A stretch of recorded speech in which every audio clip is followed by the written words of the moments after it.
messieurs, bonjour à tous. Monsieur Victor, chère Francesca, chers collègues, mesdames, messieurs, bonjour.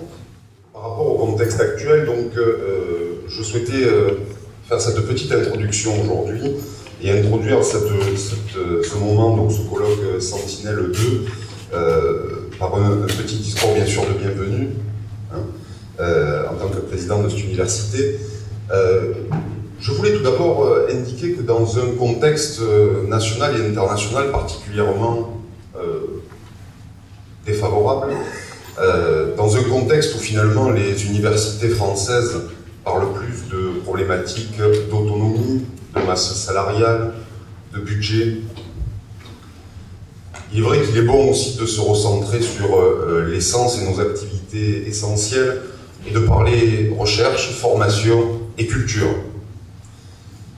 Alors, pour parler de culture, bien évidemment, aujourd'hui est un grand moment de culture pour l'université de Perpignan-Via-Domitia.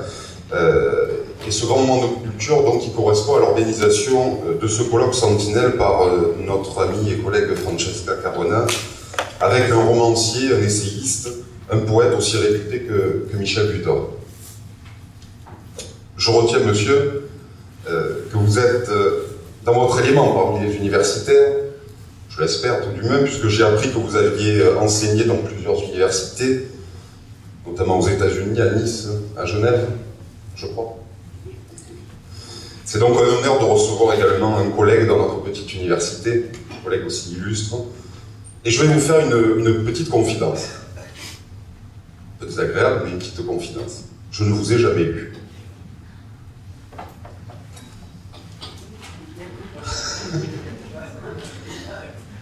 Combien sommes-nous à penser connaître sans savoir? Un très grand cru classé sans jamais avoir pris de seule gorgée. Un grand étoilé sans jamais avoir goûté une seule bouchée. Un grand compositeur sans distinguer forcément une œuvre d'une autre. J'arrête là les comparaisons douteuses. Le dénominateur commun ici, c'est avant tout l'œuvre artistique, l'auteur et son rayonnement. Et Michel Butor, j'ose le dire, est une légende vivante.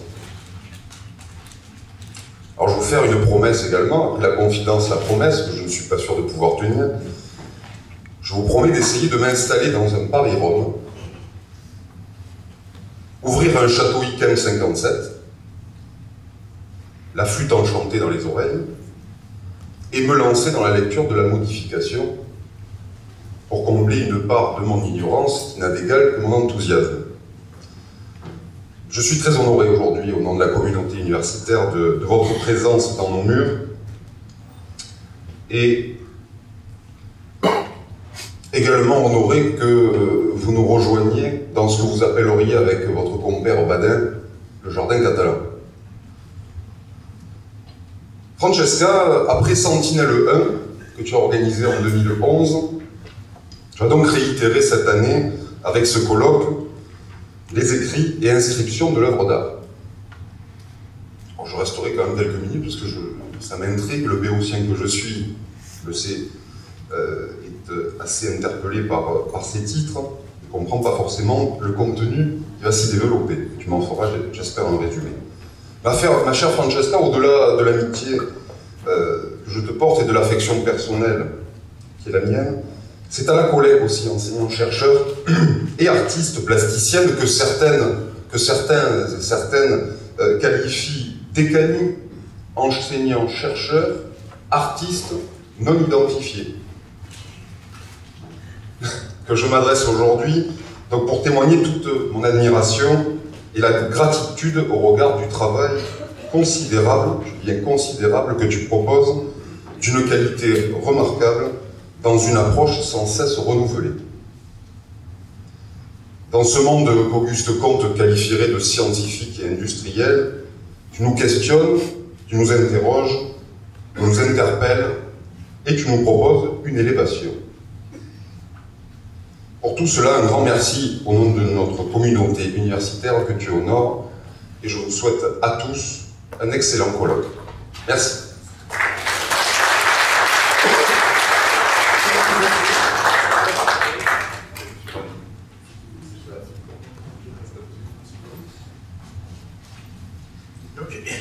j'ai pas du tout envie de dire un petit mot, mais je veux simplement remercier tout le monde de l'accueil qui m'est fait, et je vous souhaite alors d'excellents travaux avec un temps excellent. J'arrive de Haute-Savoie, où je suis sous 50 cm de neige, et il fait à peu près moins 6 degrés. Alors c'est un grand plaisir de trouver le ciel ici, où aujourd'hui il n'y a pas trop de vent, il y a juste le vent qu'il faut. Merci beaucoup.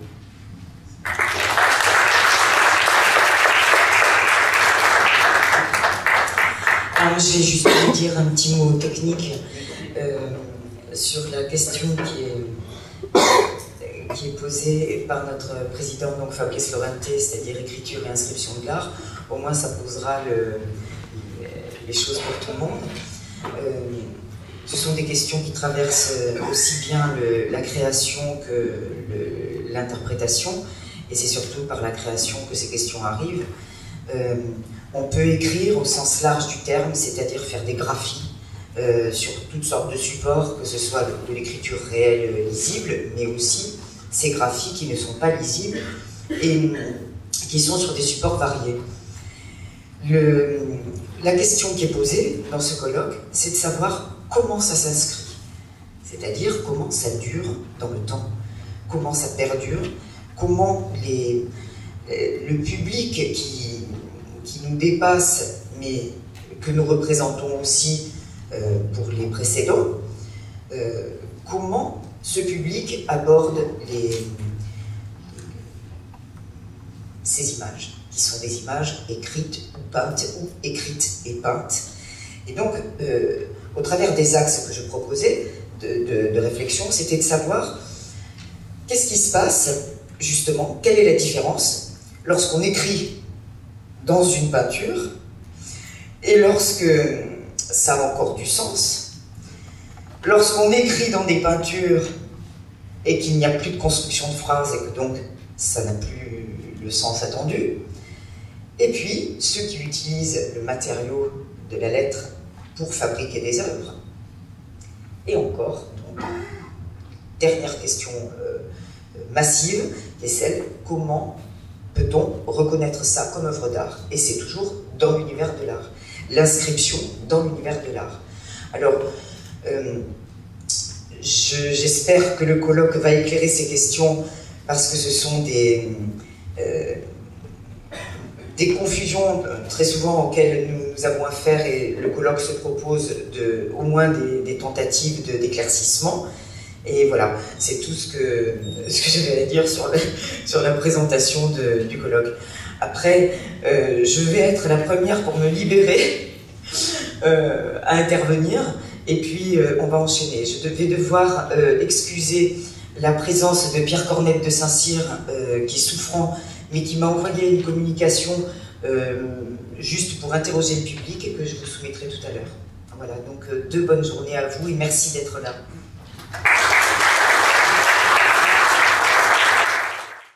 Juste un petit mot, déjà pour remercier le Fonds régional d'art contemporain de nous avoir prêté ces 3 œuvres. C'était pas sans mal, parce qu'il a fallu trier, sélectionner, donc tout le fond qui était sur internet, que j'ai regardé pendant une journée et demie, pour sélectionner des œuvres qui étaient un petit peu thématiques, c'est-à-dire qui correspondaient aux problématiques qui étaient soulevées par le colloque. C'est la première chose. Et la deuxième chose, c'est le prêt qui a été un prêt gratuit, c'est-à-dire juste l'assurance qui va avec. Et donc, vraiment merci, même s'il n'y a pas de représentants du FRAC, il faudra qu'ils entendent au moins cela, parce que Emmanuel Latreille a vraiment assuré à tous les niveaux pour que ces œuvres puissent être accrochées ici. Alors en fait, dans cette sélection qui a été faite sur le fond iconographique, on a pu sélectionner ces 3 œuvres. Ça, c'est celle-là, donc qui est Ernest T. Ici, il s'agit de Colin Thiebaud. Et là, c'est la roue de label, où il y a eu 3 occurrences en fait de 3 problématiques différentes. Alors la première, Babeli Bobu, qui est assez drôle, pleine d'humour en même temps, puisque les lettres qui sont censées être le matériau constitutif de l'œuvre est fait aussi, comme vous le voyez, avec toutes sortes de bulles, mais qui sont des bulles, des balles, bulles-balles. Et je dis bulles-balles parce que bien sûr, Babeli Bobu, ce sont simplement des onomatopées, même pas. Et c'est en fait la métaphore de la bulle de la bande dessinée. Il a mis des balles qui sont fixées, elles tiennent bien, mais balles de golf, balles de tennis, etc., c'est vraiment métaphore des bulles, puisqu'on ne peut pas faire autrement que de signifier ce mouvement graphique au travers de choses comme ça. C'est très inventif. En même temps, l'humour qui y est joue avec la couleur et reprend toutes ces images de texte dont on a parlé toute la journée. C'était vraiment une des occurrences qui se trouvait dans le Fonds régional d'art contemporain. Ce qui m'importait par-dessus tout, c'était de faire figurer des œuvres contemporaines, parce qu'on a trop tendance justement à ignorer que les lettres constituent un matériau et on a tendance à le voir d'une façon un petit peu traditionnelle. Et ces œuvres-là nous accompagnent, puisque les 3 artistes, si je ne me trompe pas, il faut me corriger, sont vivants. Donc l'œuvre de Colin Thiébaut, qui s'intitule « Tableau de caractère », c'est une sorte, là aussi, de collusion entre la modernité de la mise en œuvre et le caractère précieux et ancien du traitement de la lettre, qui est en plus encadré. Il faut savoir que ça fait partie d'une série où il y a énormément d'occurrences de ce tableau, de cette forme, pardon, et chaque fois il y a un mot différent. Alors là aussi, pour continuer dans l'humour, on a choisi avec Emmanuel un texte qui est taqueux, et c'était une forme drôlatique. Je pèse mes mots en disant ça, puisque cette référence au Moyen-Âge est reprise ici dans les caractères qui sont empruntés aux lettrines des manuscrits médiévaux. Et si vous vous approchez, vous le verrez, c'est enluminé d'une certaine façon. Et la lettrine qui normalement est la première lettre d'un texte est répercutée sur chaque lettre, c'est-à-dire que chaque lettre est enluminée, avec évidemment le paradoxe de s'adresser à une certaine vulgarité, puisque on ne parle pas comme ça correctement dans la langue française, c'est-à-dire en nommant l'objet sexuel de l'autre. Et il y a comme ça toute une série qui est déclinée, et celle-là était intéressante de ce point de vue, puisque ça garde l'ancrage de l'écriture dans le monde médiéval, et puis ce quasi-effacement, puisqu'il faut vraiment s'approcher pour voir ce qui est écrit. En revanche, ce que ça inscrit, pour continuer notre problématique, ce que ça inscrit, c'est la forme critique vis-à-vis du motif, utiliser la lettre comme matériau, même comme matériau historique, puisqu'il y a cette référence au monde médiéval, et en même temps, critique en négatif, puisqu'on annonce ta queue, sachant qu'il ne faut pas le dire. Et cette provocation était amusante, voilà, c'était une des formes qui ont justifié le choix. L'autre pièce de Ernest T. Est une pièce qui fait écho à l'exposition qu'on va voir après, c'est-à-dire une expo sur la bande dessinée que je n'ai pas vue, parce que je suis rentrée dans l'expo, je ne l'ai pas vue vraiment du tout, donc je vais la découvrir avec vous tout à l'heure. Mais là aussi, c'était faire œuvre avec l'empreinte de la bande dessinée, c'est-à-dire prendre ce qui est la bulle et donc le commentaire d'une scène qui normalement, enfin la scène accompagne la bulle, et là c'est un éclatement de la bulle puisque on nous montre la scène décrite et le texte dans la bulle. Or la surface de la toile devient une forme ouverte pour cette conjonction entre texte et image qui normalement se trouve séparée dans la bande dessinée. Et cette appropriation de la BD est en même temps historique, puisque bien auparavant, maintenant il faut m'aider, c'est Lichtenstein et puis Warhol qui ont, au moment du pop art, eux aussi importé de la bande dessinée des images qu'ils ont agrandies et traitées de façon,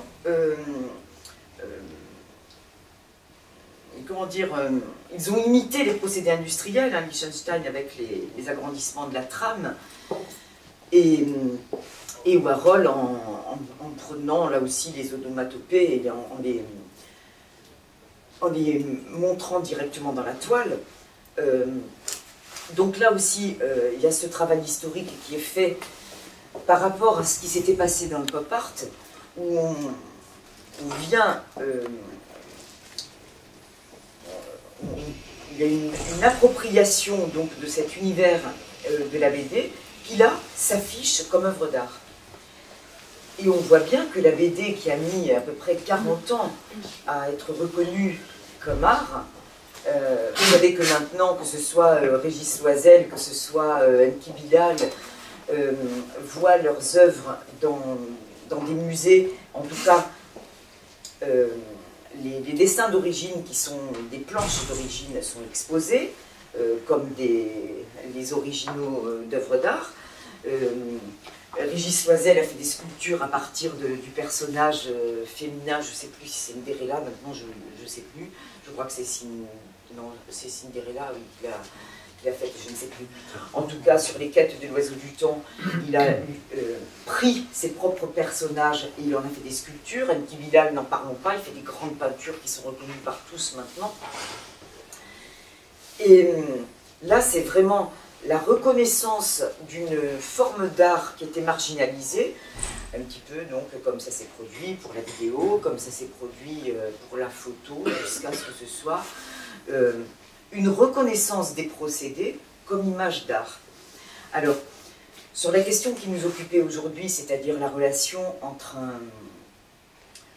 écriture et inscription, alors là, on peut de façon très première, évidemment voir qu'il y a des écritures, hein. Je viens de rêver que je travaillais, c'est vrai, tu as l'air fatigué, on peut interpréter ça comme on veut. Le sujet fait sa propre histoire à l'intérieur. En revanche, la narration qui nous intéresse, elle est du point de vue graphique, c'est-à-dire que c'est vraiment de l'écriture qu'il y a à lire. Il y a un sens, normalement, qui est absolument invérifiable. Est-ce qu'il travaillait, est-ce qu'il ne travaillait pas? On s'en fiche, quoi, d'une certaine façon. Cette narration, elle n'est pas... elle reste à son niveau de narration, elle n'a pas d'impact sur le spectateur-lecteur. En revanche, cette écriture-là s'inscrit, enfin, cette écriture et l'image, c'est-à-dire l'écriture au sens littéral du terme plus la graphie, s'inscrivent comme peinture, c'est-à-dire comme œuvre d'art dans l'univers de l'art actuel. Et bien sûr, ça passe par l'institution qui la labellise, qui l'étiquette et qui dit « ici il y a art » puisque ça fait partie des collections. Et ce puisque n'est pas si évident que ça. C'est-à-dire qu'il a fallu que des commissaires, que des responsables de collection, que des responsables de musées enregistrent ces formes nouvelles-là comme de l'art. Or, il y a toujours, entre cette reconnaissance et ce que l'on connaît de l'œuvre d'art jusque-là, cette dissidence qui était la marginalisation de la BD, la marginalisation du texte écrit comme œuvre d'art, Et on voit bien que là, il y a ce à quoi je faisais référence ce matin, une sorte de... Et là, c'est une sorte de... puisqu'il s'agit du même artiste, il n'y a pas la coopération d'un écrivain et d'un plasticien. Il y a donc une sorte de tiers-œuvre au sein même de la peinture, c'est-à-dire la coopération de deux genres et de deux motifs qui sont habituellement séparés et qui sont réunis sur cette toile qui est en plus une toile libre, ce qui est aussi important. C'est-à-dire que ça reconnaît aussi sa propre distanciation par rapport à la peinture qui s'accroche avec châssis, toile, pigments, etc. Qui est très connu aussi de Ben, qui là c'est une sérigraphie. Bon, Ben, on l'avait vu il y a 2 ans de ça, puisqu'en 2011 il m'avait prêté 5 toiles qui se trouvaient ici, et avec cette même pratique qu'il a, d'une part, bon, d'écrire, pas toujours, hein, en blanc sur fond noir et de signer, c'est-à-dire une forme extrêmement classique de la peinture, où l'écriture est prise comme motif. Motif complètement classique toujours, centralisé, avec la composition qui installe sa signature en bas à droite, et on peut faire référence à ce que nous a dit Pascal Ancel ce matin à propos de la signature, et c'était vraiment passionnant parce que chez Ben, c'est quasiment une redondance. Il est tellement reconnaissable par sa forme d'écriture qu'à la limite, il n'aurait même pas besoin de signer. Or, son écriture, c'est son motif. Donc là, ça s'inscrit dans l'histoire de la peinture comme motif, puisqu'on le reconnaît en tant que style. Et d'autre part, le fait que, là aussi, l'institution... Alors quand je dis l'institution, c'est un raccourci, hein, c'est-à-dire le pouvoir de reconnaissance, a englobé l'œuvre de Ben comme œuvre d'art, même si, grâce à son faire savoir aussi, il a rendu nécessaire cette reconnaissance, mais c'est surtout que des pages écrites ne pouvaient pas être reconnues comme œuvre d'art, ou alors des pages écrites pouvaient être reconnues dans le domaine de l'Antiquité quand elles avaient valeur de manuscrit, mais autrement, non. Alors, le système, en fait, que propose Ben, c'est aussi d'écrire tout ce qu'il veut, et il signe tout, et il écrit tout ce qui lui passe par la tête, en bien pensant ce qui lui passe par la tête. Mais ce qu'il y a d'intéressant aussi, c'est que selon les pays dans lesquels il intervient, il s'adapte à la langue, et donc il fait aussi des versions qui sont des versions linguistiques, où là, on ne peut pas ignorer le sens. On est obligé quand même de prendre en compte ce qu'il nous dit. Et il nous dit ça sous des formes de slogans. Et donc, là encore, il y aurait beaucoup à dire, parce qu'il y a la confrontation au monde injonctif de la publicité, où, justement, des choses sont écrites pour qu'on les comprenne, alors que chez Ben, normalement, qu'on les comprenne ou pas, ça va nous faire sourire ou pas, mais ce qui est à prendre en compte, c'est cette écriture à la place de l'image. Voilà. Alors, voilà, il a aussi une sorte de variation où il écrit, parfois, dans les années 70, il y avait aussi des peintures qui étaient associées. Bon. Sa manière, qui est injonctive a priori, se vide de son sens à partir du moment où c'est accroché. On va dire que c'est une sorte d'écriture inoffensive au sens propre du mot, puisque quel que soit le sens, on ne va pas déclencher des actions. Sauf quand il se met au milieu de la rue avec ça et que lui-même se met en danger quand il dit « je suis Dieu », il ne se fait pas écraser. C'est quand même des interventions un peu anciennes, mais c'est un peu ça. Voilà. Donc c'est finalement 4 étapes de cette problématique où on voit bien qu'il y a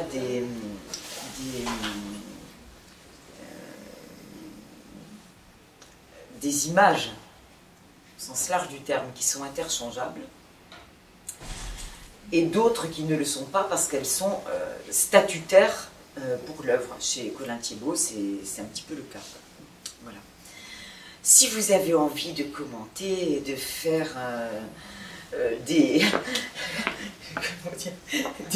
ou d'amener des contradictions, vous pouvez, parce que là ce n'était pas prévu du tout, donc je le dis sur les bases des choix que ça m'a inspiré, mais par exemple, on aurait pu avoir soit la chance, soit le problème d'avoir une œuvre d'Opalka. Opalka, alors lui c'est encore autre chose, puisqu'il écrit des chiffres qui doivent être lus comme des lettres à la suite, jusqu'au bout, avec cette variation de la couleur, donc qui pâlit de plus en plus jusqu'à ce qu'il arrive au degré 0 du contraste, et que donc qu'il arrête de peindre, mais ça se passera bien après lui. Donc là c'était un autre problème. En tout cas, j'ai évité de l'évoquer aujourd'hui parce que justement c'est encore autre chose avec la dimension des chiffres, enfin des chiffres inscrits, c'est énorme, quoi. Il faudrait qu'on ait d'abord des communications plus longues, des échanges peut-être aussi plus conviviaux et moins cadrés dans le temps. Mais voilà. La seule chose que je voudrais que chacun puisse garder en mémoire, si c'est possible, c'est que toutes ces questions qui sont soulevées par ces artistes, ne jamais oublier qu'il y a quelqu'un qui a eu une sensibilité très très forte et qui tout d'un coup l'a mis sur une surface. Et que ça, c'est pour moi, je trouve, la plus grande révolution de l'humanité, qui est égale au premier bison tracé sur la paroi. C'est-à-dire que ce sont des formes d'abstraction du monde, même si c'est hyper figuratif. Et ça, c'est la chose qui... Enfin, pardon de le dire personnellement, mais qui me touche le plus dans l'histoire de la peinture, et dans la peinture, et dans la pratique de la peinture, c'est cette version du monde qui fait qu'à un moment donné, ben, on a une image, et on a une certaine frontalité, on a une certaine planéité. Voilà, et c'est pour ça que des œuvres comme ça, évidemment, sont très intéressantes, parce que même si ça inclut des reliefs négligeables, ça procède des mêmes inscriptions de l'humanité qui laisse sa trace quelque part. Donc, et alors quand c'est lié au texte, bon là demain on aura l'occasion d'avoir le livre d'artiste qui est encore un autre cas de cette inscription de la sensibilité intelligente de l'humanité. Je dis intelligente pas en degré, hein. Intelligente c'est dans la mise en relation avec le livre d'artiste, et donc on verra ce qu'a pu produire Michel Butor avec les artistes. C'est un cas exemplaire et magnifique. J'espère qu'on aura l'occasion de pouvoir les voir plus largement. Dans le cadre d'une journée sentinelle numéro 2, une rencontre a été organisée avec Michel Butor, qui nous fait l'immense plaisir de venir à l'université de Perpignan. C'est un plaisir et un honneur, puisque en même temps ça nous permet de partager non seulement une forme de convivialité intellectuelle, mais aussi de remettre en question des éléments de réflexion contenus dans le sujet même du colloque, écriture et inscription de l'art. Je souhaitais personnellement que ce soit un colloque transdisciplinaire qui puisse mêler peinture, écriture, commissaire d'exposition, musée, etc., de façon à ce qu'on puisse remettre en question tous les supports d'écriture et de nombreux éléments de l'inscription. Et Michel Butor, pour ses rapports entre la poésie et la peinture, était vraiment l'artiste qui pouvait être accueilli au mieux dans ce contexte-là. Alors, les chercheurs qui viennent d'un petit peu partout en France, et y compris dans le monde, ont travaillé sur la question de l'écriture et inscription de l'œuvre d'art. Et je poserai une seule question à Michel Butor pour l'université. C'est de savoir s'il y a un espoir, une possibilité ou une réalité de lier ce qui est la chose universitaire et la poésie. Et ceci juste pour une raison, c'est que très souvent, on oppose la théorie et la pratique, on oppose la peinture et l'écriture, alors qu'il y a des passerelles qui me semblent importantes. Et vous, de votre point de vue, donc, est-ce que vous pensez qu'il peut y avoir ce tissage entre l'esprit universitaire et la poésie?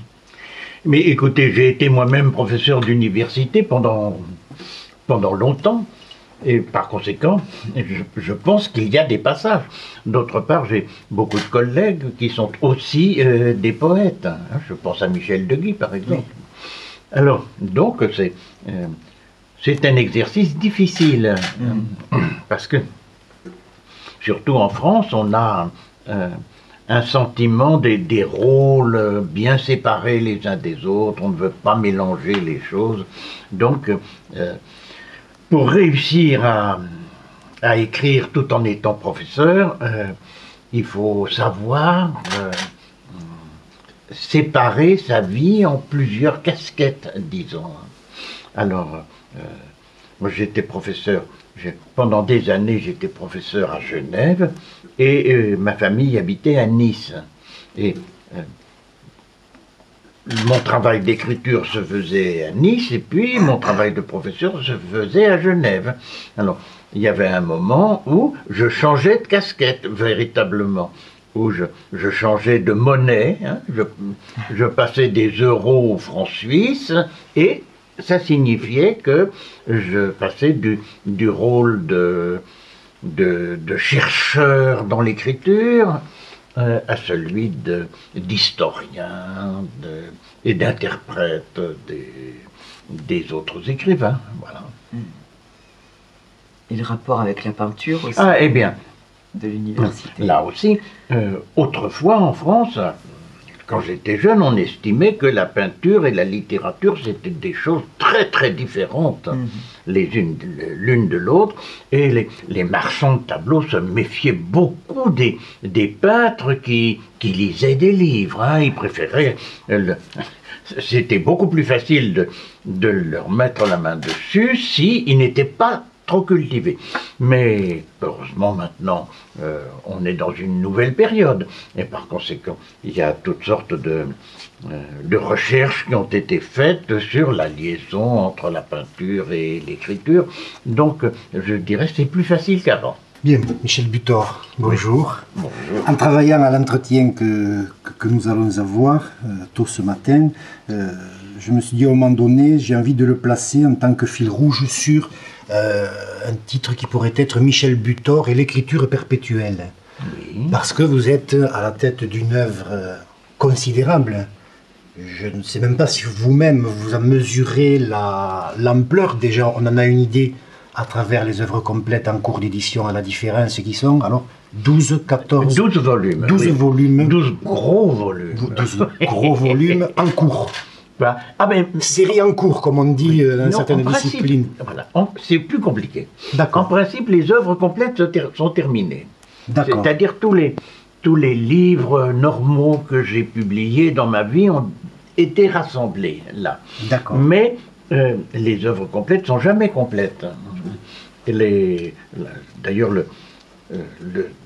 pour le 12e volume, le dernier, j'ai fait un essai pour la préface qui s'appelle Problématique des œuvres complètes, et où j'explique que les œuvres ne sont jamais complètes. D'accord. Pour toutes sortes de raisons.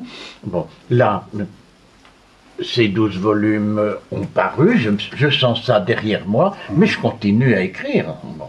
Donc, Il y a des choses qui s'ajoutent, qui s'ajoutent, qui s'ajoutent. Et puis, il y a des choses qui se retrouvent. Des textes que j'avais publiés dans des revues, que j'avais oubliés, etc., que des gens retrouvent, etc., etc. Alors, je prépare tranquillement le premier tome des œuvres complémentaires. Mais ça sera des volumes moins gros. Hein, d'accord, avec donc des textes épars qu'on ne retrouve plus que difficilement aujourd'hui, parce qu'ils sont en revue. C'est ça, voilà. D'accord. Et puis des choses plus récentes. D'accord. Voilà, alors... Donc ça introduit, vous introduisez merveilleusement ce qui était ma première question, à savoir que Michel Butor, vous pensez votre œuvre comme étant en expansion. Un peu comme l'univers est en expansion, on peut dire l'œuvre de Michel Butor est en expansion, elle est en mouvement. Ah, elle est en mouvement certainement, j'espère qu'elle sera en mouvement encore pendant quelques années, mais vous voyez, j'ai le sentiment que dans les œuvres complètes, il y a ce que j'avais à dire en gros. Et puis, je survis. Et donc les choses continuent. Mais je n'ai plus de grands projets comme ceux que j'avais autrefois, de faire des livres énormes. Bon. Non, je suis devenu beaucoup plus modeste maintenant. Donc, je fais j'écris des poèmes pour des amis peintres ou musiciens, etc. Et c'est ainsi que ça continue. Alors, vous voyez, c'est un peu ce qu'on appelle en musique une coda. Hein. D'accord. Oui, l'œuvre est terminée, mais il y a encore quelque chose qui suit. Si vous voulez, il y a des points de suspension à ajouter. Il y a un etc. et des points de suspension à ajouter. Alors, je suis en train d'ajouter des points de suspension. Et alors, évidemment, ça en fait... Il y en a déjà beaucoup. Ça fait toute une pluie de points de suspension. D'accord.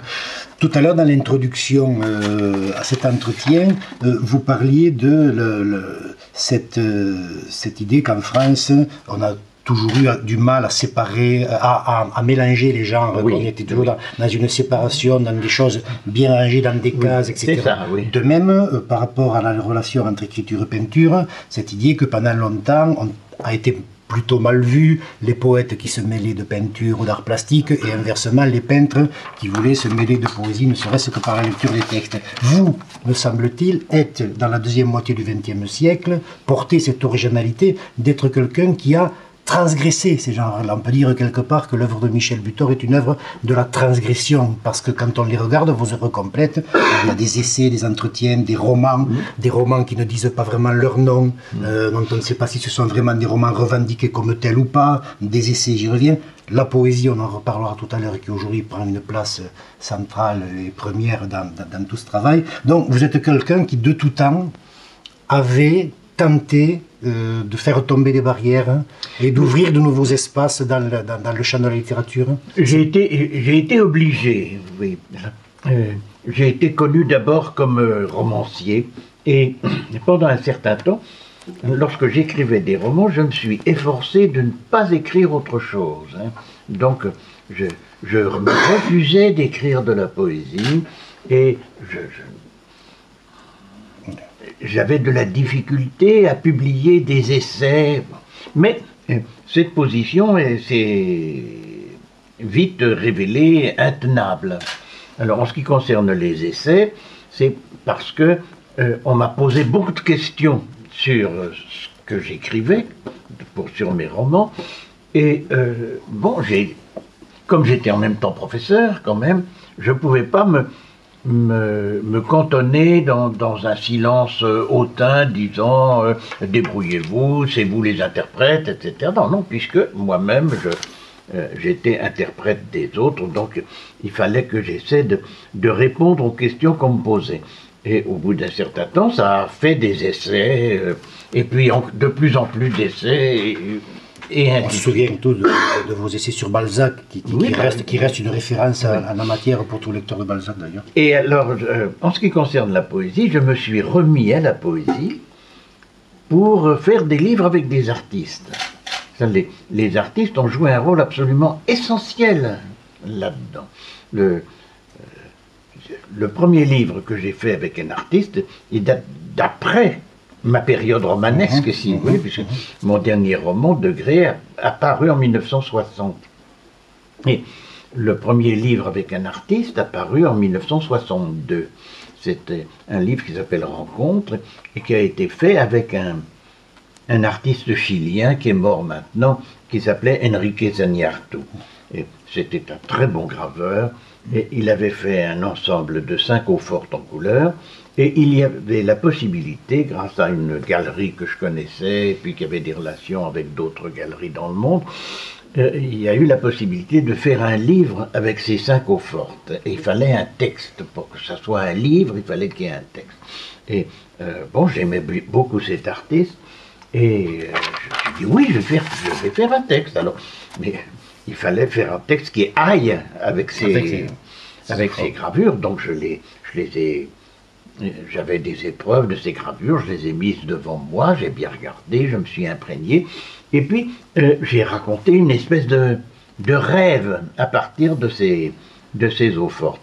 Et ça a donné un texte et un livre qui s'appelle Rencontre, vous voyez, et bon, c'était une prose poétique. Alors, peu à peu, je me suis mis à admettre que c'était de la poésie. Parce qu'au début, j'étais très méfiant. Parce que vous savez, il y a un adage latin qui dit que les poètes sont susceptibles. Hein. La race des poètes est irritable. Et donc, je connaissais certains poètes que j'appréciais. Et je ne voulais pas leur donner trop l'impression que je me mettais à marcher sur leur plate-bande.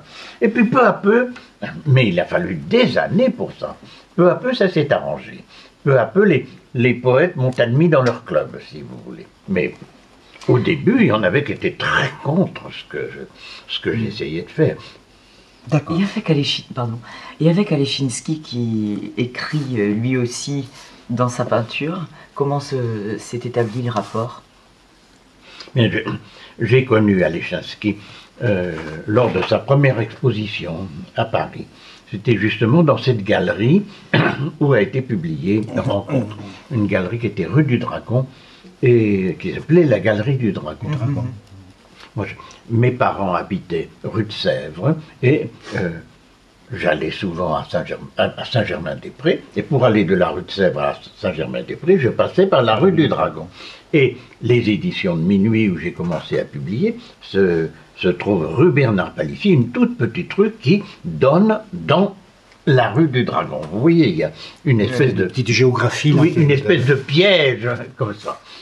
Alors, le jeune Alechinsky a fait sa première exposition à Paris dans la Galerie du Dragon. Là, je l'ai rencontré. Et puis ensuite, quelques années plus tard, au moment de mai 68, on s'est retrouvés et on a fait un ouvrage avec plusieurs artistes, Bernard Dufour, Pierre Alechinsky et Jacques Hérold, un ancien surréaliste, et sur les événements de mai 68. Et ce livre a finalement été publié par Bruno Roy. Ça s'appelle Tourmente. Alors, donc, je l'ai retrouvé à cette occasion. Et d'autre part, il y avait un poète et en même temps plasticien qui joue un rôle, je crois, important dans cette interrogation sur l'écriture, qui s'appelle Christian d'Autremont, qui est un Belge comme Alechinsky, qui était un ami intime d'Alechinsky, et qui a été le cœur du mouvement Cobra, vous voyez, avec Yorn, Karel Appel, etc. Et bon, il s'était adressé à moi pour collaborer avec une petite revue qu'il dirigeait, qui s'appelait Strat. Et à ce moment-là, il était brouillé avec Alechinsky, alors qu'ils avaient été très très intimes pendant très longtemps. Et j'ai eu la chance d'être un tout petit peu un intermédiaire entre eux, et donc ils se sont réconciliés, puis après ça ils ont refait beaucoup de choses ensemble. Alors, donc voilà comment je suis... Cette rencontre avec Alechinsky. Comment ça s'est passé avec Alechinsky. Et puis ensuite, c'est Bruno Roy, Fata Morgana, qui nous a dit qu'il voulait faire un grand illustré. Et alors on a fait un livre ensemble qui s'appelle Le rêve de la monite. Alors, Alechinsky a commencé par faire 5 eaux-fortes, et puis même processus, j'ai regardé les eaux-fortes, et puis j'ai fait un récit de rêve. Et ensuite, Alechinsky a repris les eaux-fortes pour les mettre dans à l'intérieur d'eaux-fortes beaucoup plus grandes, et puis il a fait des lithographies pour mettre... Bon, ça a fini par faire un livre tout à fait remarquable.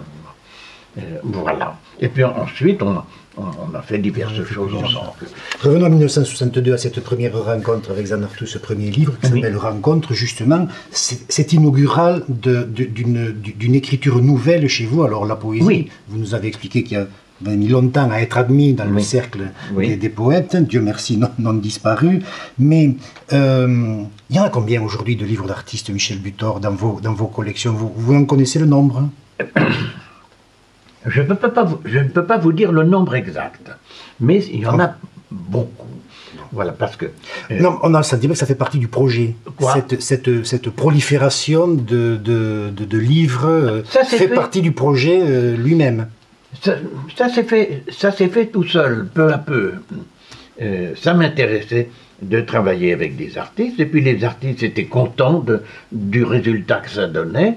Alors ça s'est multiplié, et chaque artiste nouveau m'a apporté je dirais, une chambre nouvelle à l'intérieur de mon château. Donc, parce que ce que j'écris pour un tel est spécifique, c'est fait vraiment pour lui, c'est différent de ce que j'écris pour un autre, même si les textes peuvent avoir leurs propres aventures, c'est-à-dire des textes qui ont été faits pour tel artiste peuvent être repris ensuite par d'autres artistes qui font d'autres choses à partir du même texte. Voilà.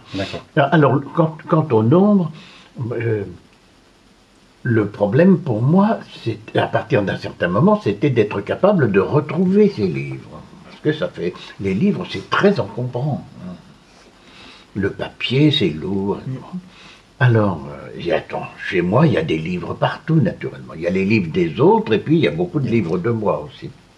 Les livres des autres, ils sont rangés, c'est bien, ils sont par ordre, un double ordre alphabétique. C'est-à-dire, c'est un peu comme dans les bibliothèques publiques, il y a un classement par auteur et un classement par matière. Tout ce qui est littérature, c'est classé par auteur, l'ordre alphabétique des auteurs. Et puis, donc, depuis, je ne sais plus quel est le premier A, mais enfin, imaginons Apollinaire, ou Andersen, c'est avant Apollinaire, bon. Et puis ça va jusqu'à Zola. Zola, on est tranquille, on a le dernier dans l'ordre alphabétique en France. Et puis, alors ça, c'est l'ordre alphabétique des auteurs. Et puis, il y a aussi un classement par matière. C'est-à-dire, par exemple, en ce qui concerne l'histoire de la peinture, je mets tous les livres, je ne classe pas les livres par auteur du texte. Je classe les livres par tous les livres sur Picasso sont ensemble, tous les livres sur Dürer sont ensemble, ou sur l'Égypte, c'est ensemble, le Japon. Bon. Et quant au vôtre? Alors, les miens, ça c'est encore autre chose. C'est dans d'autres armoires.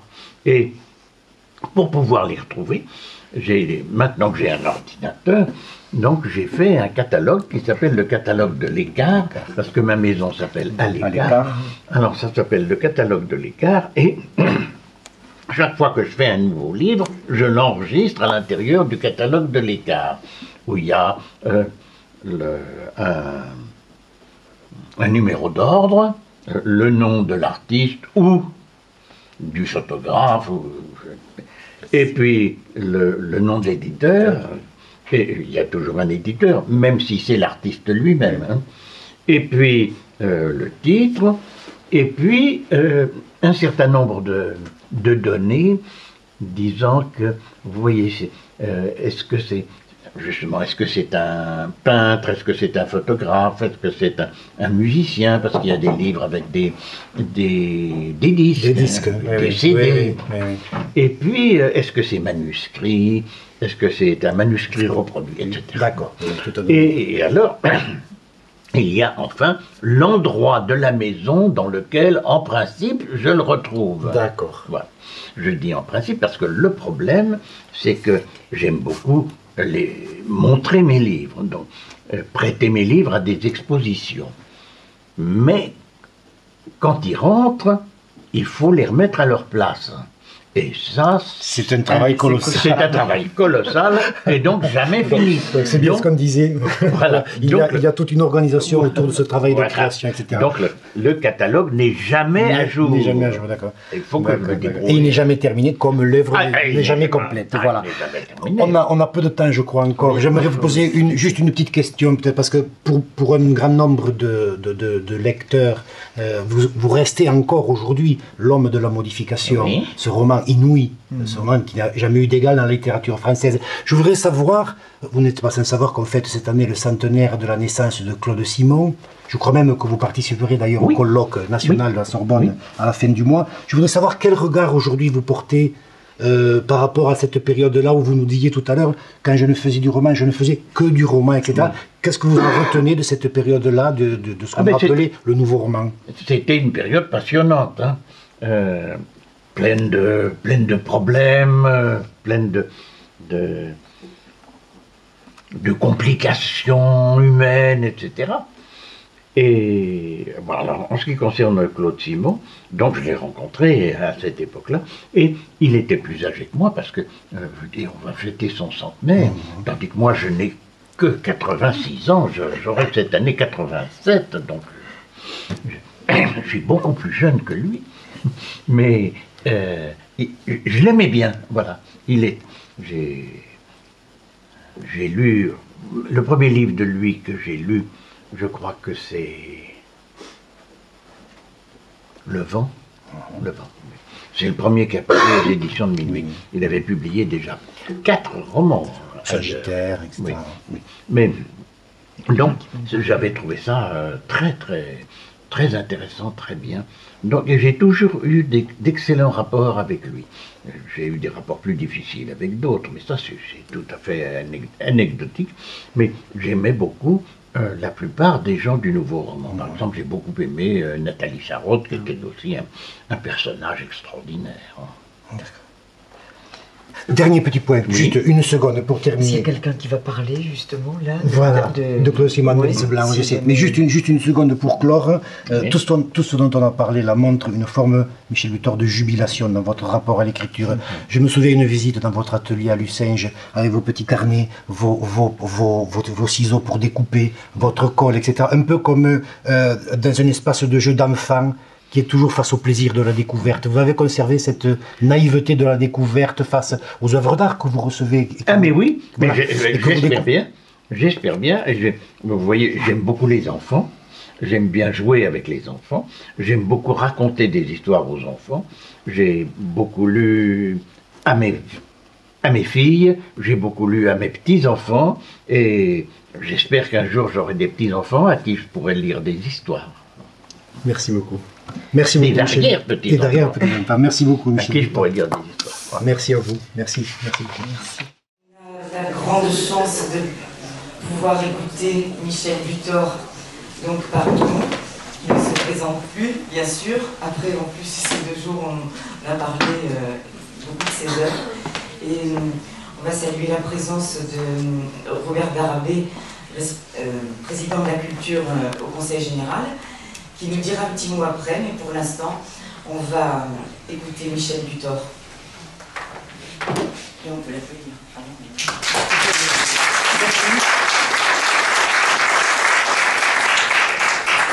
Mais ça, je vais pas. Non, il est là. Mais c'est pour un Bernard. C'est parce que c'est filmé 2 fois. C'est pour que ce soit enregistré pour le public. Qui l'entend. Mais vous allez le tenir tout le temps comme ça, non? D'accord. Alors, je vais vous lire un certain nombre de textes qui ont été faits pour des livres d'artistes. Alors, évidemment, il n'y a pas le...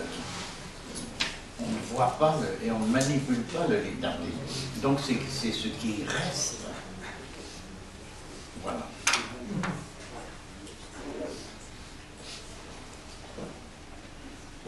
La beauté du diable. Il était le plus beau des anges, sans doute un peu de prétention. Il provoquait des jalousies dans l'administration sublime et les armées éblouissantes. On l'appelait le préféré, en ricanant dans les rayons et lui creusant des choses trappes. Pour mettre bon ordre à tout ça, il fut précipité dans l'ombre avec ses pires ennemis. L'adversité fonda l'union. Ceux qui avaient été là-haut les plus brillants aménagèrent une contre-administration avec des armées de ténèbres. Dans les cavernes de l'espace, qui ne cessaient de s'agrandir, ils choisirent une planète, avec probablement bien d'autres, pour en faire un laboratoire de châtiments et de supplices, pour montrer que la création n'était pas ce qu'elle aurait dû. Attirant tous les mécontents avec promesse de fortune, exploitant l'ingéniosité de leurs découvertes minimes, changeant leur infériorité en perspective de revanche et fascinant leurs yeux rougis par les feux de leurs artifices, en convoquant les bactéries et les virus qui jusqu'alors n'avaient guère fait parler d'eux, ils inventèrent maladies de plus en plus sophistiquées, mutations et complications, avec traitements douloureux, espérance et désespérance.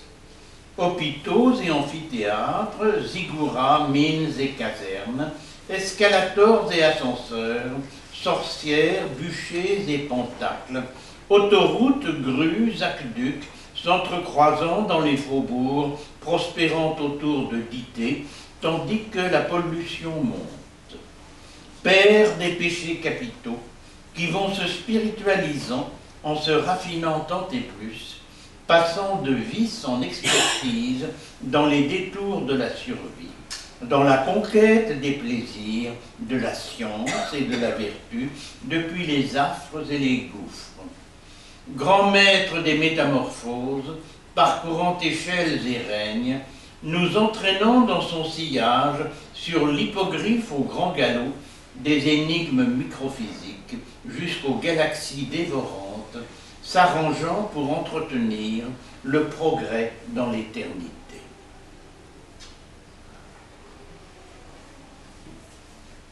Le long du corps,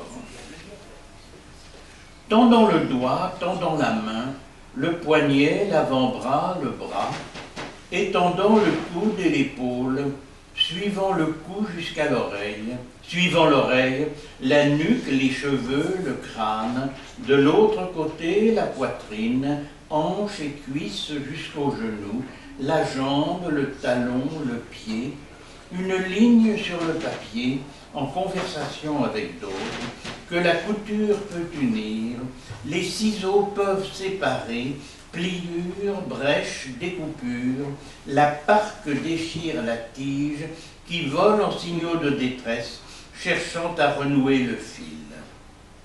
Un réseau de surimpression, comme les ombres provoquées par plusieurs sources lumineuses, qui explorent les épaisseurs en bougeant et se combinant comme les nervures des ailes ou l'arbre des vaisseaux sanguins, entrecroisant leurs deux couleurs.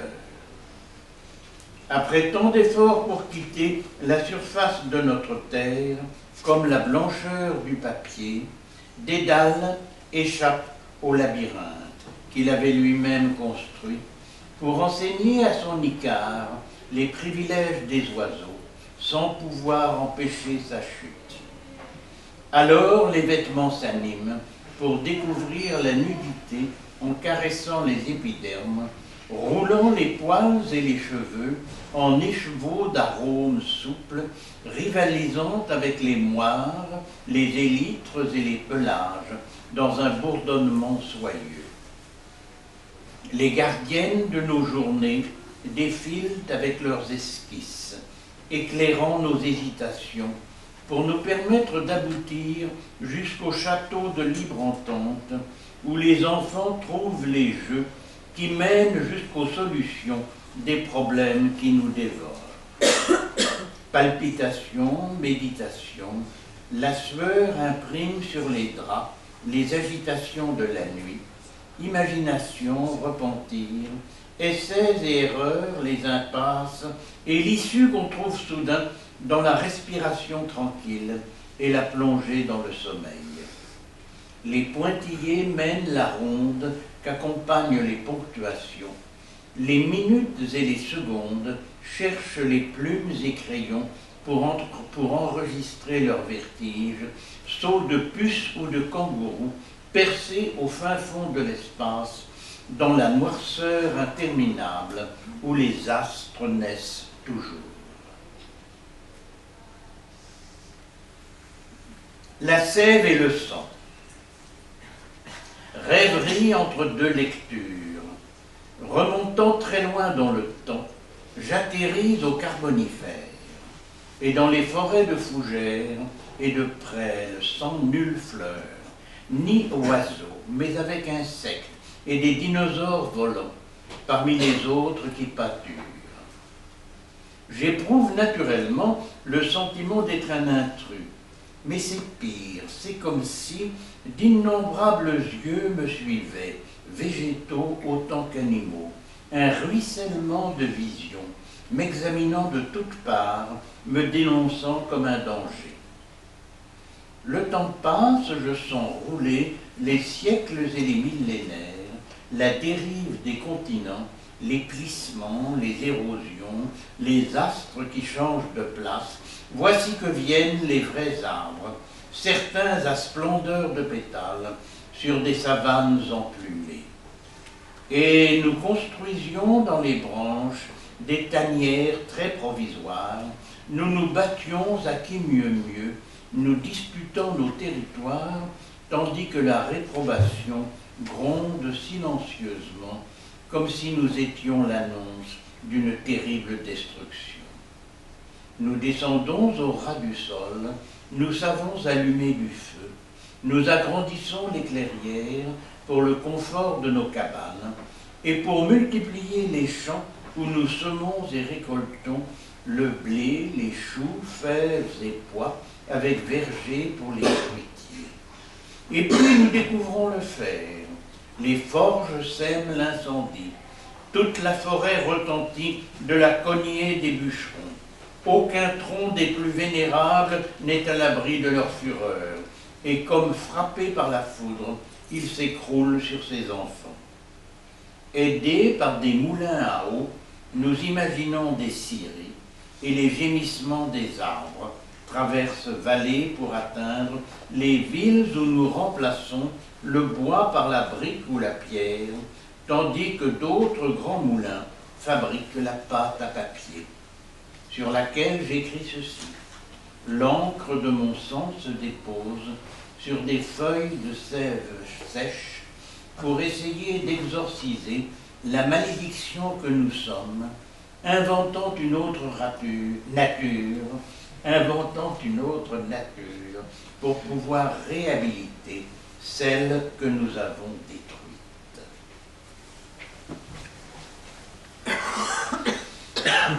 La visée archéologique. En nous flânant parmi les ruines d'Herculanum ou Pompéi, nous essayons de repeupler cette carapace vidée de toute sa vie quotidienne. Nous rebâtissons les plafonds absents ou parfois remplacés par de simples abris de tôle. Comme le démon Asmodée, nous regardons dans les demeures, mais du balcon d'un autre temps. Qui était-il? Que pensait-il? Comment se parlaient-ils entre eux? Même les œuvres littéraires qui nous restent de cette époque ne nous apportent que des bribes. il nous faut tout reconstituer à partir de fragments de textes, de peintures ou céramiques, en nous plongeant dans un abîme de possibles tourbillonnants, où tout s'agite sans savoir qu'un volcan va se réveiller pour tout recouvrir d'amnésie. Sournoisement entre fantômes, jeunes ou vieux, pauvres ou riches, avec les objets nécessaires qu'ils manipulent sans nous voir, certes ils parlaient une langue que seuls des savants rarissimes pourraient entendre maintenant, mais les anges nous la traduisent. Un regard, un autre regard, un ordre, un mouvement furtif, un bébé qui tète le sein, des aveux d'amants maladroits, des projets pour le lendemain, les préparatifs d'une fête, le retour d'un enterrement, la construction d'un quartier neuf.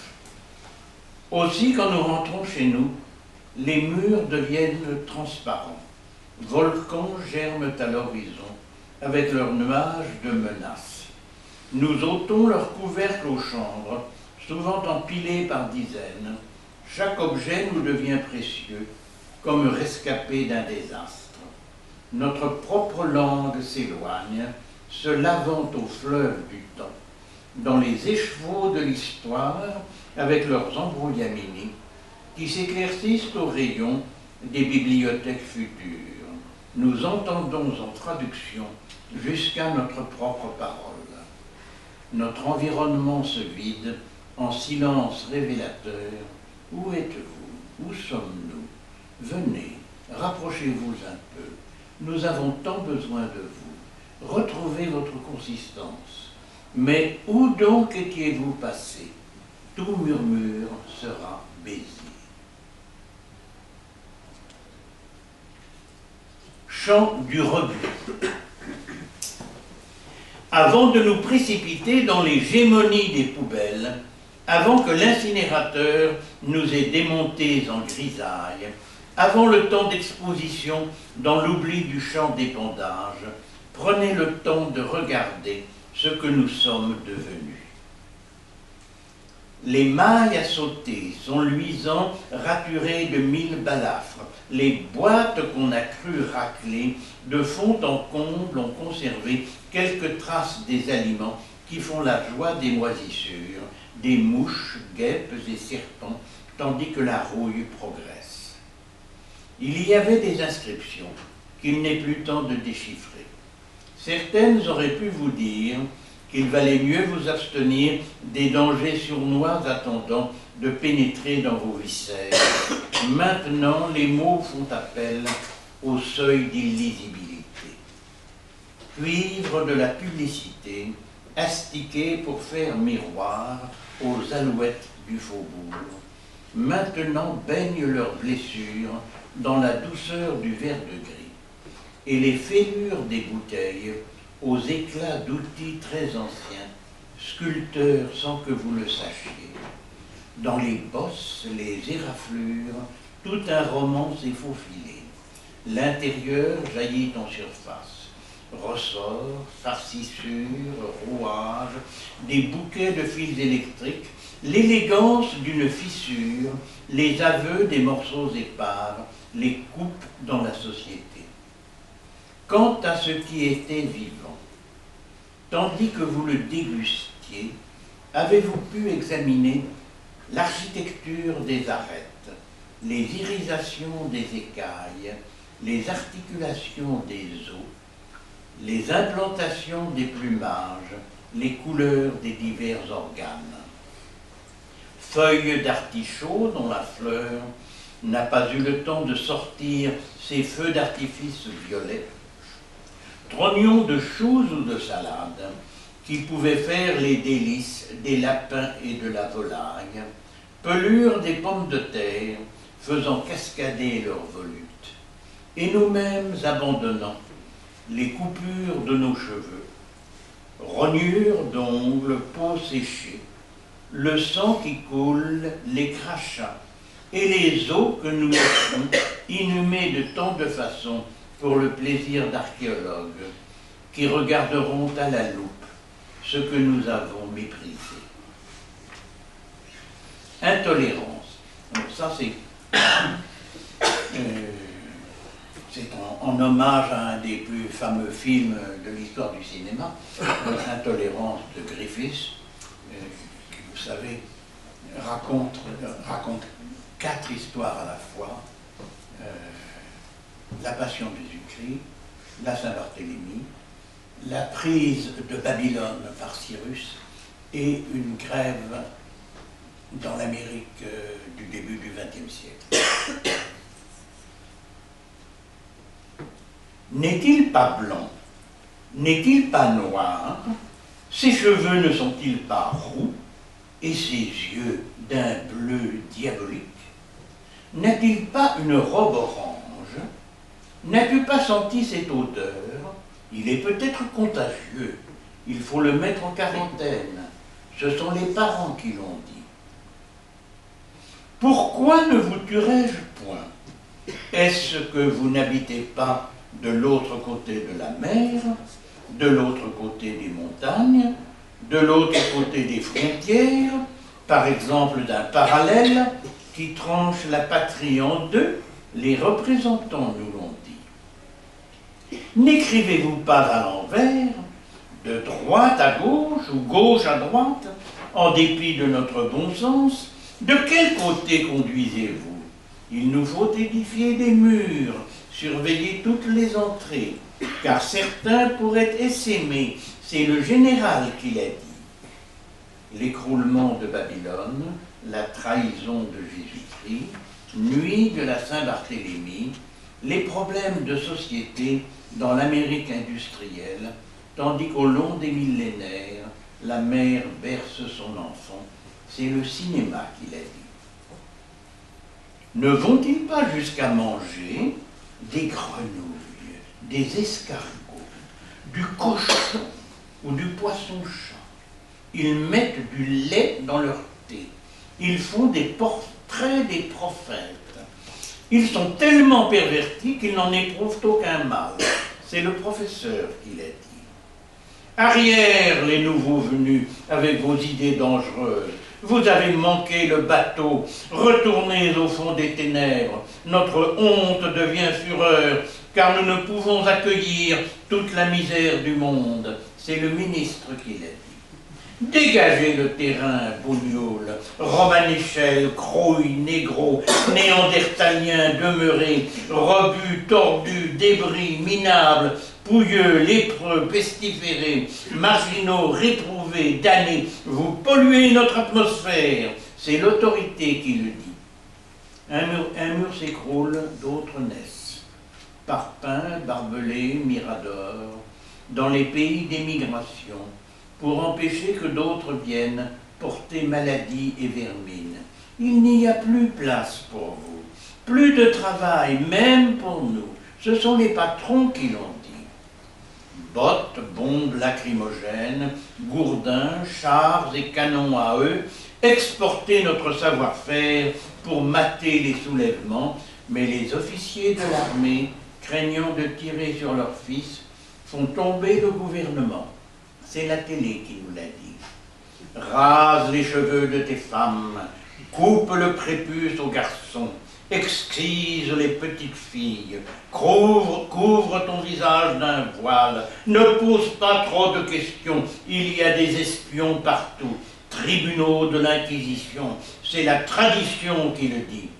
Il faut détruire les statues, idolâtrie, superstition, il faudrait brûler tous leurs livres, tout ce qu'on y trouve est blasphème, leurs chansons sont abominables, leurs danses une insulte à l'humain, leur sourire un danger public, ce sont les journaux qui l'ont dit.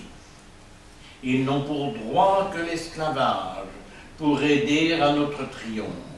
Temples, synagogues, mosquées, cathédrales, bibliothèques, musées, mausolées, monuments, tours de Babel et gratte-ciel, il faut écraser tout cela. Ce sont les anciens qui l'ont dit.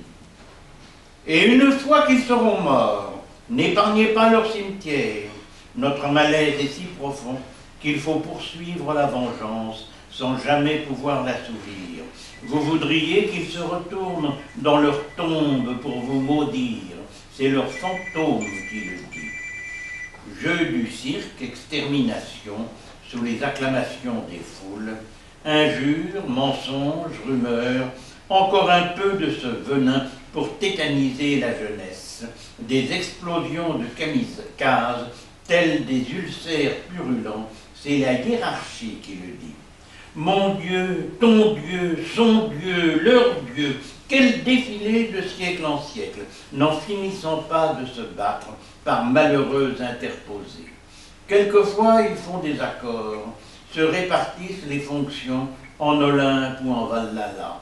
C'est l'historien qui nous le dit. Sur toutes ces révélations, il flotte un parfum de massacre. Nous n'arrivons plus à y croire. Un copiste paranoïaque a falsifié les testaments. Celui qu'on croyait le bon Dieu n'était peut-être pas le bon. C'est la victime qui le dit. Creuser. J'ai fait des pieds et des mains, des yeux doux, des nez charmeurs. J'ai fréquenté des écoles, épaisseur, géométrie. J'ai signé des manifestes. Et puis j'ai pris mes licences. J'ai changé de galerie. J'ai découvert mon filon. J'essaie de l'approfondir avec ses arborescences. Du marteau de mes couleurs, tel un mineur d'autrefois, j'espère un jour déboucher sur une caverne immense. Parfois l'angoisse me prend, plus de chemin de retour. J'ai l'impression que ma voix se perd dans les éboulis, déformée par les échos, couverte par les cascades, ensevelie par l'écorce. Il est tout à fait possible que je ne sois nullement à l'endroit que j'imagine. Des rives de solitude, toutes mes encres sont lave. Je voudrais un émetteur qui me relie à la base. Comment flécher le trajet? Il faudrait trouver de l'aide. Un autre spéléologue qui viendrait dans la région à la recherche de fresques, des temps antédiluviens et changerait de période. Je m'efforce de ne faire aucun bruit, un exercice de silence pour guetter l'approche de quelques pas, coups de piolet dans la roche, sifflés par les cheminées où circule un courant d'air. Où êtes-vous, les amis? C'est bientôt c'est la terre entière qui me sépare de vous. Nous connaissons un peu mieux la surface, mais encore pas le fond des océans. Quant à l'intérieur du globe, nous avons beau le gratter, c'est juste un effleurement autour d'un énorme trou, noir et prodigieusement dense, presque comme ceux que supputent les astronomes au milieu des galaxies.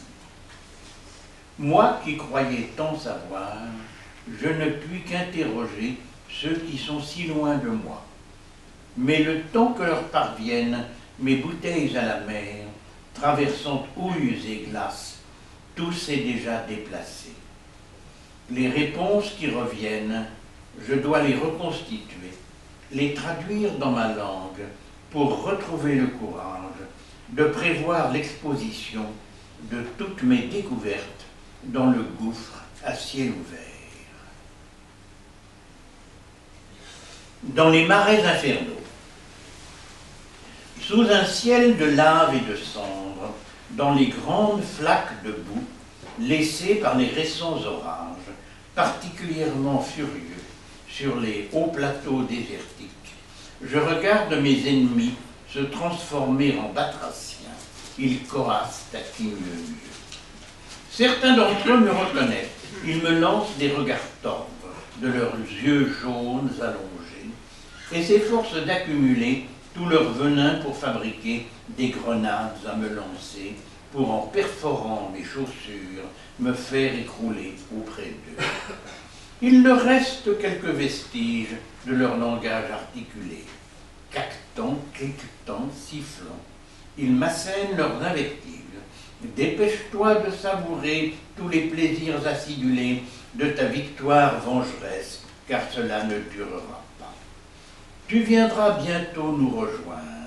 Comme nous, tu t'efforceras de t'échapper de flaque en flaque, traversant sables et cailloux, en t'écorchant et te brûlant, malgré la floraison des rives, pour découvrir quelques refuges d'humidité dans la vallée.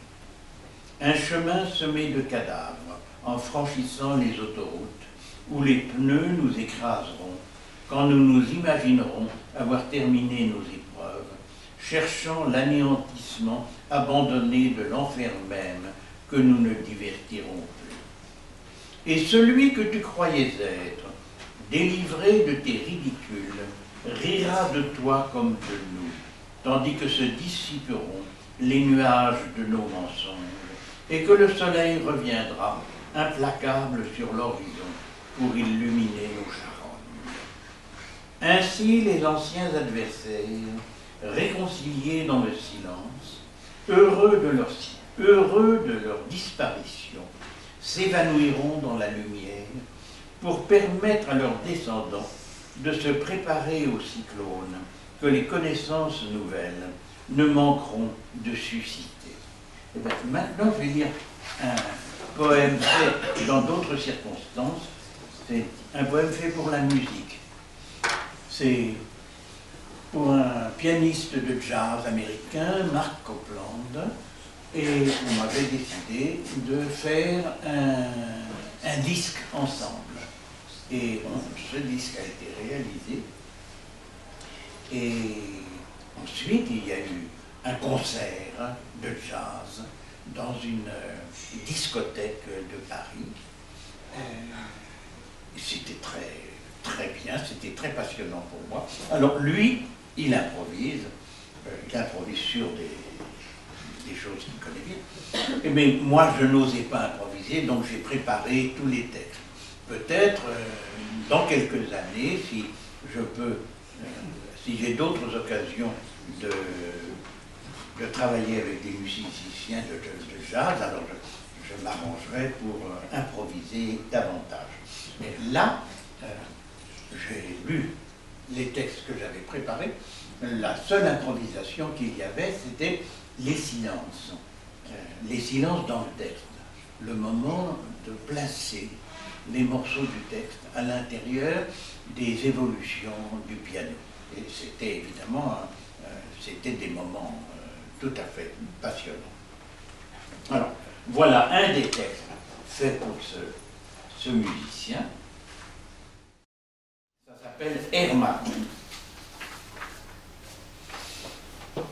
La vague dit à la vague, recouvre-moi, je m'assèche. Je ne trouve plus mes algues, je ne racle que gravier. Encore une autre après toi.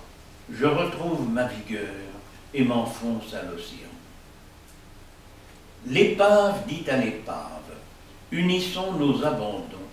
Dans tes bols de porcelaine, je verserai mon porto, et l'ivresse des poissons communiquera nos plaintes aux ermites des récifs. Le rocher dit au rocher, depuis des siècles de siècles, je contemple ton usure. De nouvelles galeries s'ouvrent dans tes profondeurs, palais pour les crustacés, éblouissement de sel. L'écume dit à l'écume, demeure encore un instant, sur la crête ou dans les creux, laissons fleurir nos reflets, puis nous nous dissiperons comme les serments des hommes et les vapeurs de l'été. La brume dit à la brume, l'horizon s'est effacé, nous régnons dans la distance, approchons-nous des cités pour changer leur pollution en ruisselets de rosée désaltérant les jardins. L'orage dit à l'orage, dans mes donjons et volcans, j'ai en réserve pour toi un arsenal de tonnerre à dérouler sous tes grêles et tes arpèges d'éclairs pour séduire tes noirceurs. La laine dit à la laine, laissons-les fermer leurs yeux. La campagne se recueille, Les bruits prennent leur tenue du soir, les moteurs s'essoufflent. Une seule goutte d'eau suffit à remplir l'espace. Voilà, ben, je crois que ça fait une demi-heure.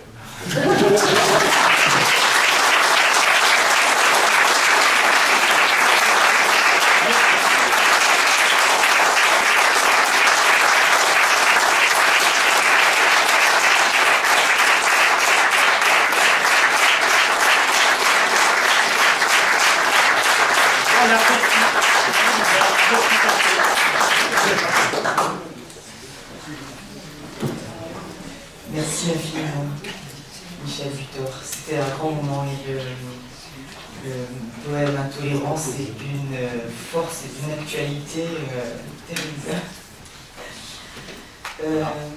Il doit y avoir maintenant pour vous ce petit concert avec le début. C'est Voilà. une jeune artiste du conservatoire, il faut venir, qui s'appelle Gabrielle Rubio.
Merci beaucoup Gabrielle, c'est une jeune artiste du Conservatoire de Perpignan qui est virtuose comme vous avez pu vous en rendre compte et qui était un petit concert improvisé en complicité avec Daniel Tosi, Monsieur Rubio et donc Gabrielle, qui était un petit plaisir pour faire... qui était un concert pour faire un petit plaisir à Michel Butor qui aime beaucoup la musique et ils se sont prêtés à cet accord qui était vraiment réjouissant pour nous. Alors avant de regarder les livres qui ont été apportés par les éditeurs, donc Édition Voix et Méridiane, je vais laisser la parole à Robert Garabé un petit moment pour nous dire un petit peu. Merci Francesca. Donc félicitations à Gabriel. Monsieur Butor, si je ne m'abuse, vous avez conclu votre lecture en nous disant, mais voilà, j'ai clôturé dans les 30 minutes qui m'étaient imparties. Alors que je suis persuadé que nombre d'entre nous dans la salle, à l'instar des romantiques, étaient sur le point de crier au temps suspend ton vol. Tant il est vrai que l'émotion qui nous gagnait était particulièrement importante. C'est la raison pour laquelle je voudrais tout d'abord vous remercier. Vous remercier en mon nom personnel, mais au nom aussi du musée de Céret, de l'établissement de coopération culturelle, pour ce grand moment de poésie, d'émotion, de réflexion, de beauté que vous nous avez offert. Un moment qui nous a conduits, c'est vrai, sur la voie de la réflexion et qui nous a permis, à partir de quelques phrases empreintes de poésie, de prendre conscience d'un certain nombre de réalités sur notre société, qui ne se révèlent pas systématiquement à notre conscience, que nous côtoyons au quotidien et que nous n'appréhendons pas toujours avec suffisamment de puissance et de réflexion. Mais je voudrais aussi, en ce moment privilégié, remercier Francesca. Francesca qui œuvre, je le sais, depuis nombreux mois, qui a œuvré durant de nombreux mois pour donner à cette manifestation toute la dimension qu'elle mérite. 2 jours dédiés à la culture, frappés du sceau de l'excellence, d'après ce que l'on me dit, et qui sont à la hauteur, je crois, de tes ambitions légitimes de porter haut et fort la culture dans le cadre de tes missions au sein de notre département. Je voudrais tout simplement aussi vous dire tout le plaisir que nous avons eu, et là c'est l'établissement public de coopération culturelle qui s'exprime, de vous accueillir au sein de ce bâtiment du musée de Céret dont le rayonnement n'est plus à faire, et qui a vocation encore à se développer de par la volonté de l'ensemble des membres qui le composent. D'abord la ville de Céret. Monsieur le maire n'a pas pu être parmi nous aujourd'hui, il vous prie de bien vouloir l'excuser, mais également de l'institution régionale et de l'institution départementale, le conseil général que je représente, qui souhaite donc donner à cet établissement un rayonnement qui ira bien au-delà de notre territoire, ce qui est le cas d'ailleurs départemental, régional, mais également national. Alors encore, merci beaucoup à Monsieur Butor, et je ne me trompe pas cette fois-ci, à Francesca, à Mademoiselle Rubio, pour ce grand moment d'émotion et d'intelligence, et bonne soirée à tous.